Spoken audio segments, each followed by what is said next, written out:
인간의 몸을 살펴보면 몸 한 지체가 아프면 몸 전체가 아픈 것을 느낍니다. 머리에 두통이 생기면 머리만 아픈 것이 아니라 온몸이 다 아픕니다.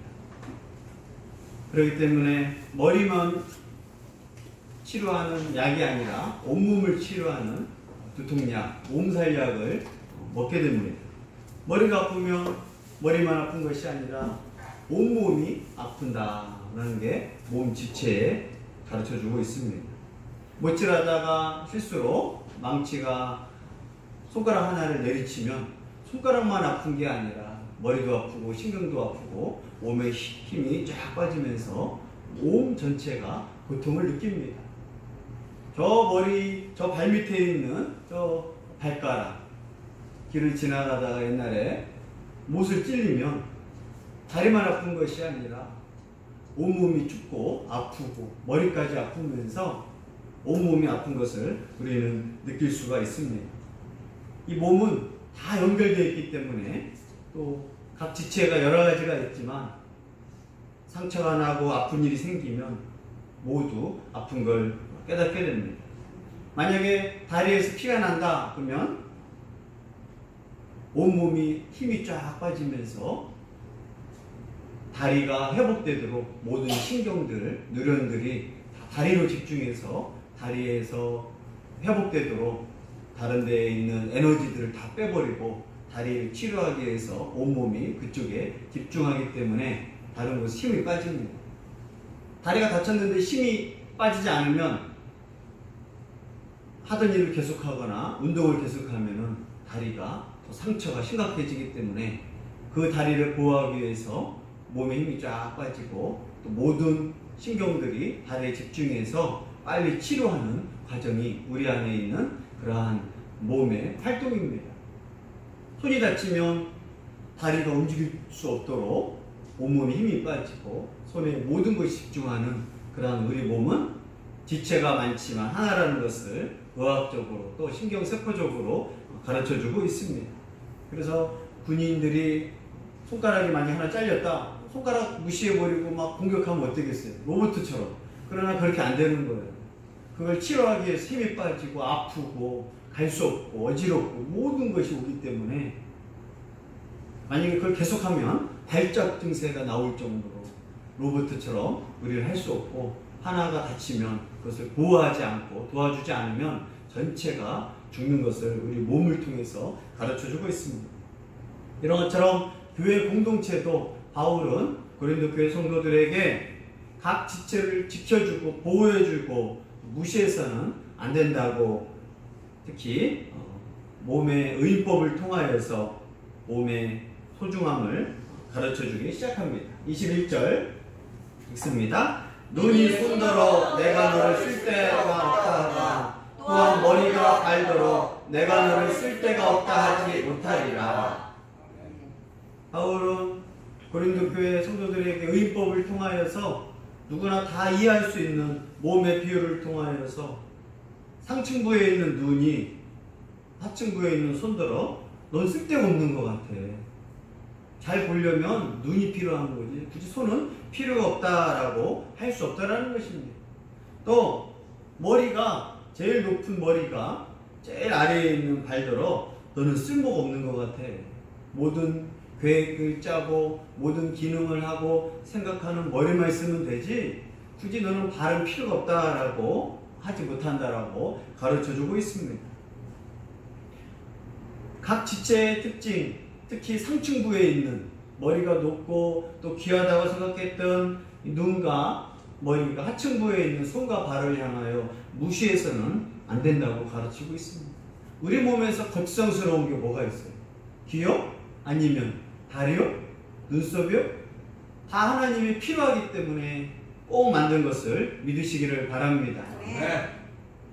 그런 것처럼 교회 안에서도 은사 문제가 있어서 어떤 사람은 방언의 은사, 예언의 은사, 신유의 은사, 많은 은사가 있는데 별 사람들에게 친하지 않는 은사를 받았다고 해서 그 사람은 필요 없는 것 같아.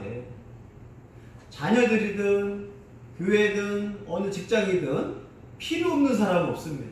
어떤 사람은 그 더러운 일을 묵묵히 감당하는 사람이 있어요. 어떤 사람은 그 힘든 컴퓨터를 통하여 일들을 잘하는 사람이 있습니다. 어떤 사람은 정말 꼼꼼하게 하는 사람이 있고, 어떤 사람은 덩실되지만 정말 사람들이 못하는 일을 하는 경우가 있어요. 가족도 마찬가지입니다. 자녀 중에서 어떤 자녀는 이런 일을 잘하고 어떤 일은 이런 일을 또 잘합니다. 그래서 이 지혜로운 부모는 다 쓸 때가 있다는 거예요. 그릇도 마찬가지입니다. 좋은 그릇이 있고 예쁘지 않은 그릇이 있지만 평상시 쓰지 않는 그릇들, 또 자주 쓰는 그릇들, 우리는 하나님께서 이 자연 만물 중에서 필요 없는 게 없는 것처럼 모든 것을 정말 필요 있게 만드셨고, 특히 하나님이 주신 성령의 은사 중에서 필요 없는 은사는 없습니다. 그 사람에게 필요한 거, 그 사람의 성격, 그 사람의 그런 믿음, 그 사람의 활동에 따라서 성령이 주시는 것을 필요 없다라고 고린도 교회에서는 막 무시했습니다. 하나님이 필요 없는 걸 왜 주겠어요? 선물인데 필요 없는 선물을 하나님은 주지 않습니다. 우리는 사람들한테 선물이야 저 사람한테 필요 없는 걸 줄 수 있어요. 저 사람한테 필요 없는 걸 굳이 내가 가지고 있으니까 줄 수는 있지만, 전능하신 하나님이, 성령 하나님께서 우리에게 성령의 은사를 주시면서 필요 없는 걸 주지는 않습니다. 어떤 사람은 정말 섬기는 은사, 그 사람이 섬기지 않으면 세상은 망할 수 있는 거예요. 대한민국 기독교가 여전히 장애인 시설, 어려운 시설을 도와주는 게 뭐냐면 80%. 불교도 도와주고 일반 연예인들도 도와주지만, 불교도 도와주고 여러 단체에서 도와주지만, 여전히 대한민국의 어둡고 힘들고 그런 곳을 도와주는 곳이 누구냐? 여전히 기독교예요. 화려한 사람들이 있겠지만 묵묵히 남들을 섬기는 사람, 더러운 일을 솔솔수범 하는 사람, 힘든 사람을 가서 도와주는 사람, 그 섬기는 은사를 고린도 교회에서는 보이지 않는다고만 무시합니다. 그러나 바울은 이 몸의 비유를 통하여 눈이 손더러 또 머리가 발더러 쓸모없다는 것처럼 교회 안에서, 이 사회 안에서 넌 쓸모가 없다라고 말하는 것은 잘못됐다라고 가르쳐주고 있습니다. 우리가 사람에 볼 때 지체장애인들, 또 시각장애인들 필요 없다라고 무시하는 사람들이 있습니다. 또 역사적으로 마찬가지입니다. 독일 그러한 장애인들을 막 갖다 버리고 죽이고, 로마 시대에도 마찬가지입니다. 병들고 특히 이런 전염병이 창궐할 때 오히려 로마 시민들은 사람이 병에 걸리면 그냥 살아있지만 갖다 버렸습니다. 그때 누가 그들을 돌봐주고 치료했느냐? 미움받던 기독교인들이 로마 시대 이러한 패스트푸드, 그죠? 패스트가 창궐했을 때에도, 전염병이 창궐했을 때에도 로마에서는 로마 병사들, 또 로마 시민이 병 걸리면 그냥 버려버렸습니다.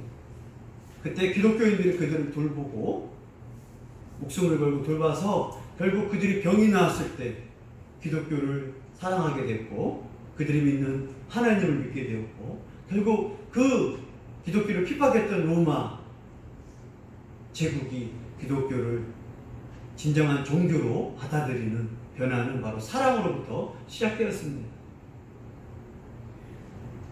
역사적으로 나라가 전 세계에 그러한 문제가 생겼을 때 장애인들, 병든 자들을 함부로 학살하고 죽였지만 하나님은 그들을 보호하고 치료하는 그것이 기독교라고 가르쳐주고 있습니다.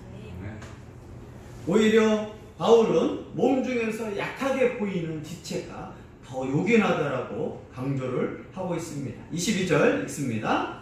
그뿐 아니라 더 약하게 보이는 몸의 지체가 도리어 요긴하고, 우리가 몸 가운데 화려한 부분이 있습니다. 그러나 이 화려함을 또 중요하게 보이기 위해서는 보이지 않는 작은, 미약하게 보이는 지체가 더 요긴하다라고 가르쳐주고 있습니다. 눈이 눈 역할을 하려면 눈만 있으면 안 되거든요. 손이 훌륭한 일을 하려고 하기 위해서는 손만 있으면 안 되거든요. 여기에 있는 근육 하나가 아프면 손도 잘 움직이지 않아요. 목에서 혈액이 원활하게 공급을 해야지 목은 예쁘지 않는 것 같아 하고 목을 무시해버리면 어떡해. 목이 주 동맥이 지나가고 대동맥이 지나가는 그런 것처럼 고린도 교회 어느 교회든 소외되고 연약한 사람들이 있는데 그들을 무시해서는 안 된다. 각 교회마다 또 각 집마다 각 학교마다 보이지 않는 사람들이 일을 하거든. 환경미화를 무시해버리면 청소는 누가 합니까? 음식물 쓰레기 버리는 여름에 냄새가 난다, 난 치우기 싫어. 그럼 그 집은 이제 완전히 더러운 집 됩니다. 사회에서 음식물 치르기 저런 더러운 일을 하다니 무시하는 순간 그 더러운 일을 다 안 한다고 생각해보면 큰일 나게 됩니다. 교회도 마찬가지입니다. 사람이 잘 보이지 않지만 그들에게 정말 또 그 교회, 그 가정에, 그 회사에 꼭 필요한 사람이 있습니다. 평상시는 노는 것 같지만 급한 일이 있을 때는 노는 것 같지만 그들이 정말 필요할 때 나타나는 일들이 너무나 많이 있거든요. 교회 은사도 마찬가지로 평상시에는 사람들한테 잘 보이지 않는단 말이에요. 가르치는 은사, 또 사람들에게 찬양하고 잘 보여주는 게 있지만 정말 평상시에는 보이지 않다가 위급할 때 나타나는 은사가 있거든요. 권면하는 은사, 위로해주는 은사, 그 사람이 정말 죽으려고 할 때 필요한 은사들이 있거든요. 그렇기 때문에 바울은 약하게 보이는 지체가 더 중요하고 더 필요할 때가 있다라고 가르쳐주고 있습니다. 오히려 바울은 덜 중요시하는 지체들이 있지 않느냐, 목 같은 거, 손, 발, 그러나 이런 것들을 향하여 더 보호하고 아름답게 해주는 것처럼 오히려 아름답지 않는 지체가 더 보호하고 꾸미고 있다라고 한 번 더 강조하고 있습니다. 23절, 24절 읽습니다. 우리가 몸에 덜 귀히 여기는 그것들을 더욱 귀한 것들로 입혀주며 우리의 아름답지 못한 지체는 더 아름다운 것을 얻느니라. 그런즉 우리의 아름다운 지체는 그럴 필요가 없느니라. 오직 하나님이 몸을 고르게 하여 부족한 지체에게 귀중함을 더하사. 자, 우리 몸 발 보면 발가락, 잘 보면 이게 징그러워요. 또 필요 없는 것 같단 말이에요. 그래서 우리는 못생긴 발가락을 어떻게 하느냐? 양말을 신기고 신발을 잘해서 덜 귀한 것을 귀하게 만듭니다. 발가락이 못생겨서 필요 없는 것 같아 맨발로 신고 다녔다가 발에 돌이 들어가서 아프기도 하고 가시에 찔리기도 하고, 그러니까 이 쓸모없는 발 같지만 이 발을 신발을 신기고 양말을 신기고 잘 보호합니다. 슬리퍼 신을 때도 못생긴 발에다가도 뭘 해요? 매니큐어를 좀 칠하고 스티커 좀 입히고 발가락기도 끼우면서 예쁘게 하려고 합니다. 코가 못생긴 것 같으니까 여기다가 코에다가 막 피어싱까지 해서 막 자꾸 예쁘게 하려고 하는 거예요. 귀도 어떻게 보면 못생겼단 말이에요. 그러니까 귀에다가 이제 구멍을 뚫고 귀걸이를 하고 자꾸 예쁘게 하려고 하는 거예요. 그게 바로 뭐라고요? 인간이 가지고 있는 자연스러운 현상이에요. 바울은 인간들이 아름답지 못한 이 지체를 더 아름답게 하려고 하지 않느냐? 굳이 예쁜 거에 대해서 신경 쓰지 않으려고 안 해요. 머리카락을 잘 보십시오. 이게 바꿔주지 않으면 어떻게 돼요? 추하단 말이에요, 머리가. 특히 긴 머리들. 그러니까 어떻게 해요, 사람들이? 머리도 좀 펴주고 영양제 좀 바르고 꼭 드라이도 해주고 신경을 쓰는 거예요. 왜요? 원래 냅두면 아름답지 않거든요, 머리카락이. 원시인하고 문명인의 차이는 뭐예요? 나는 자연이다, 머리 막 푸지 않고 하면 어떻게 돼요? 지저분해지거든. 그러니까 머리를 가꿔주고 예쁘게 해주고 드라이를 해주고 꾸며주고 파마를 해주고 웨이브를 놓고 해서 어떻게 해요? 아름답게 신경을 쓰는 거예요. 그래, 우리 몸에 보이는 만약에 눈이 예쁜데 눈에다가 뭐 신경 쓰지 않습니다. 그런 것처럼 비유를 통하여서 교회에도 마찬가지입니다. 하나님은 잘 나가고 뭐하는 사람한테 굳이 그렇게 많이 신경을 쓰지 않고 은혜를 베풀지 않아요. 그러나 하나님 보시기에 정말 아름답지 못한 사람, 장애인들, 가난한 사람들, 또 여러 가지 문제가 많은 사람을 하나님은 더 소중히 여기시는 거예요. 자연 원리인 것처럼 영적인 원리에서도 하나님은 그것들을 보호해주고 아름답게 꾸미려고 합니다. 그래서 지체 장애인들한테는 뭐냐, 나름대로 독특한 은사를 주셔요.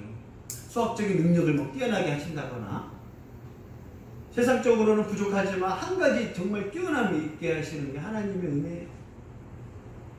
베토벤, 장애인의 그러한 아픔이 많으니까 뛰어난 음악적 재능을 준 것처럼, 헬렌 켈러, 보이지도 않고 들리지도 않는 그 사람한테 오히려 세상에서 문제가 많은 사람한테 하나님이 더 은혜를 베풀어 줄 걸 믿으시기를 바랍니다. 그래서 내가 부족하고 어려우면 자살해버리는 이 사회가 아니라 하나님은 부족하고 힘든 사람한테 특별한 은사를 주시는 거고 달란트를 주시는 거예요. 자녀도 마찬가지입니다. 너무나 부족해. 공부가 너무나 부족해. 그러면 다른 것 쪽으로 하나님은 달란트를 주신 걸 꼭 믿으시기를 바랍니다. 얘는 정말 일도 잘하고 공부도 잘하고 하나님이 그렇게 신경 쓰지 않으시고, 그러나 부족하고 약점 많고 세상 사람들이 인기가 없을 때 하나님이 달란트를 줘서 그 사람을 꼭 요긴하게 쓰시는 게 하나님의 은혜인 걸 믿으시기를 바랍니다.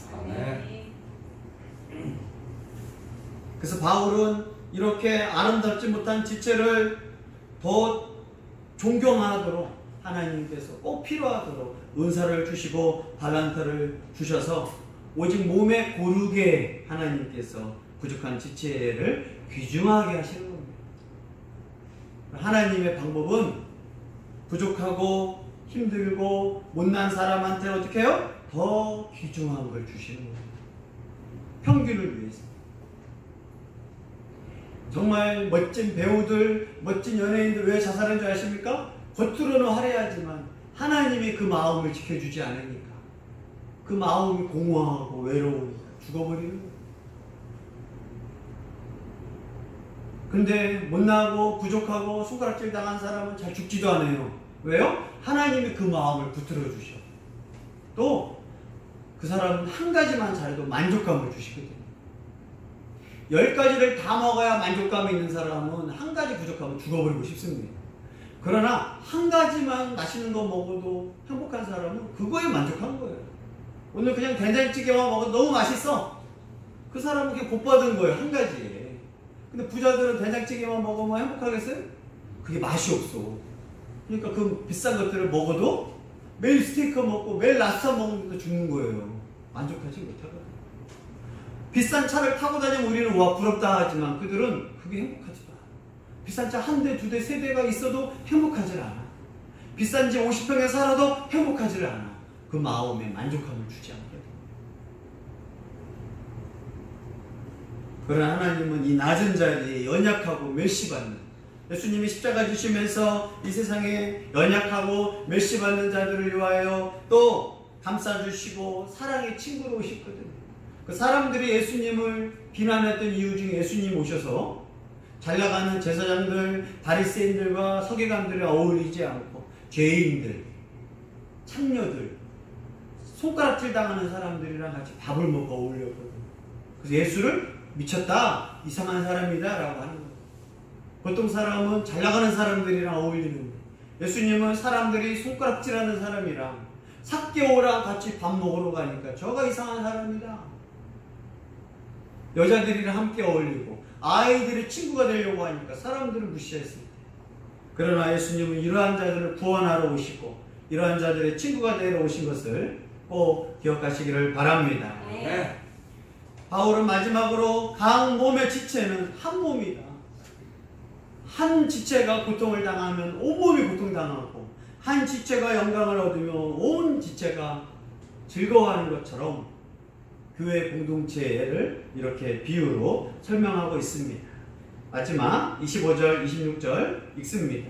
몸 가운데서 분쟁이 없고 오직 여러 지체가 서로같이 돌보게 하셨느니라. 만일 한 지체가 고통을 받으면 모든 지체가 함께 고통을 받고 한 지체가 영광을 얻으면 모든 지체가 함께 즐거워하느니라.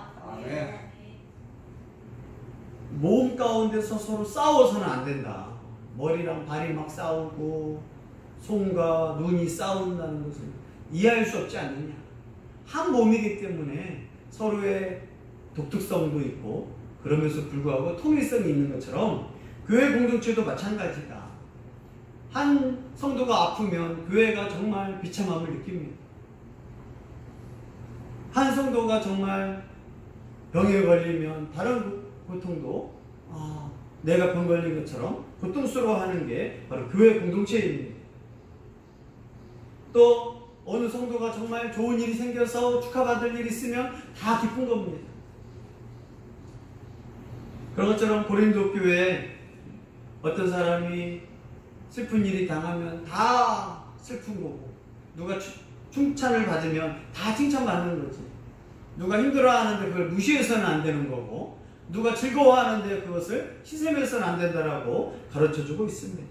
어떤 사람이 성령의 화려한 은사를 받았다, 그걸 질투하거나 시기하지 말고 축하해 줄 일이고, 누가 보기에 저 사람은 정말 사람들이 원하지 않는 은사를 받았다, 그건 정말 필요한 은사이기 때문에 성령께서 독특하게 주셨구나 라고 해야 하지, 무시하거나 교만하거나 그 사람을 함부로 해서는 안 된다고 가르쳐주고 있습니다. 이 세상은 죄악이 있는 한 질병이 있고 아픔이 있고 가난이 있고 바이러스가 창궐할 겁니다. 우리가 할 일은 그럴 때마다 서로 돕고 도와주고 나눠주는 것이 하나님이 우리한테 원하는 소망입니다. 이 세상에 가난은 계속 있을 것이고 어려운 사람은 계속 생길 것이고 자살자들은 계속 늘어날 것이고 또 자살 때문에 힘들어하는 가족들이 있을 것이고 사고 때문에 질병 때문에 또 자녀 때문에 대학 입학 때문에 직장 때문에 힘들어하는 사람이 있을 것이다. 그때 우리가 할 일은 그들을 돌보고 보살피는 게 기독교의 모습인 것을 성경은 가르쳐주고 있습니다. 그러면서 바울은 함께 보살펴라고 가르쳐주고 있습니다. 모든 지체가 함께. 돈 있고 힘이 있는 사람이 가난한 사람만 도와주는 건 아니에요. 교회는 어렵다라고 있는 사람이 어려운 사람만 도와주는 게 아니에요. 함께라는 것은 뭐냐? 내가 아무리 돈 있고 능력이 있어도 평상시에는 도움이 안 될 것 같지만 내가 어려운 일이 생기면 다른 어려운 사람이 나를 오히려 도와줄 수 있는 게 사람이 살아가는 관계입니다. 집을 생각해 보십시오. 자녀가 여럿이 있지만 결국 어려울 때 서로 의지가 되고 도와주는 게 가족이에요. 친구도 마찬가지입니다. 평상시에는 공부 잘하는 애가 공부 못한 친구를 도와주고 정말 필요한 것 같지만 어려운 일에 당할 때 그 공부 못했던 애가 그 착한 마음을 통해 가지고 공부 잘하고 못되고 자기 독설스럽고 말 함부로 했던 그 애를 향하여 살려주고 도와주는 그게 친구 관계거든요. 교회도 마찬가지입니다. 함께라는 거. 강한 자를 연약한 자가 때로는 도와주는 거예요. 평상시에는 강한 자가 그래서 연약한 자를 도와줘라.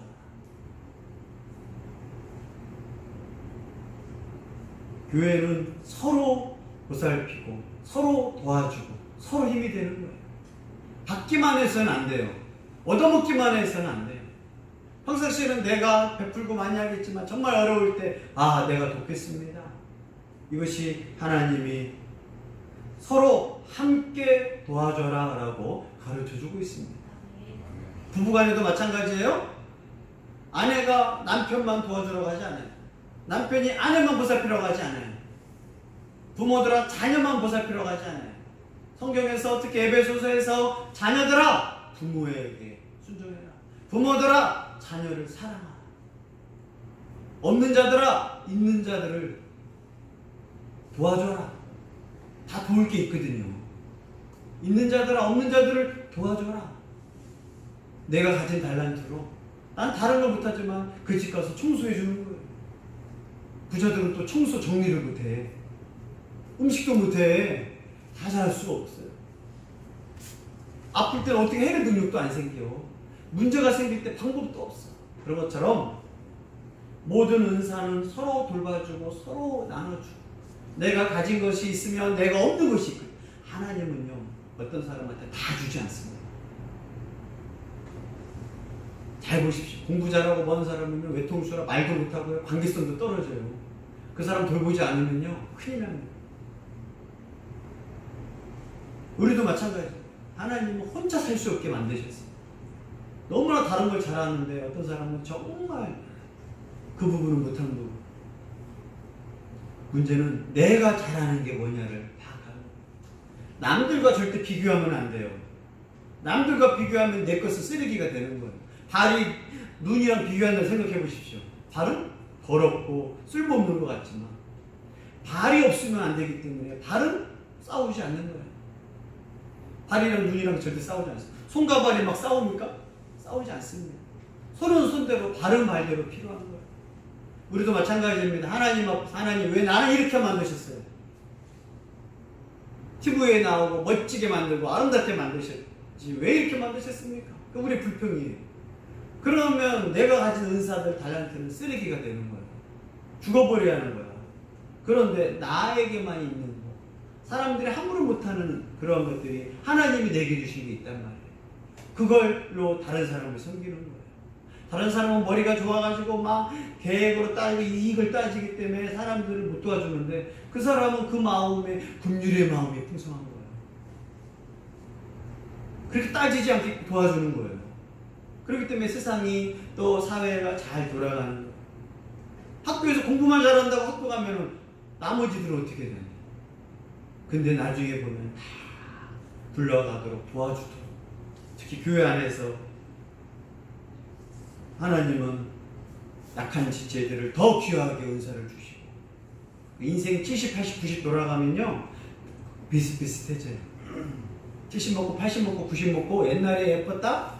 누가 알아줘요? 더 이상 수술로도 안 돼. 70, 80 넘어가면 또 후유증이 얼마나 크겠어요. 또 옛날에 공부 잘했다? 별 필요가 없어. 더하기 빼기만 알고 산수만 알면 되고, 결국 살아다 보니까 공부가 중요한 게 아니라 인생이 인간관계가 중요한 거예요. 인간관계를 못해가지고 친구 한 명도 없어. 왜요? 결국 인생이 결국은 마지막 70, 80, 90대까지. 하나님은 아름답지 못한 지체를 아름답게 꾸며주시고, 귀하게 쓰지 못한 사람이지만 더 귀하게 쓰시고, 있는 자에게는 있는 것 빼고 다른 것을 하나님이 안 주셔요.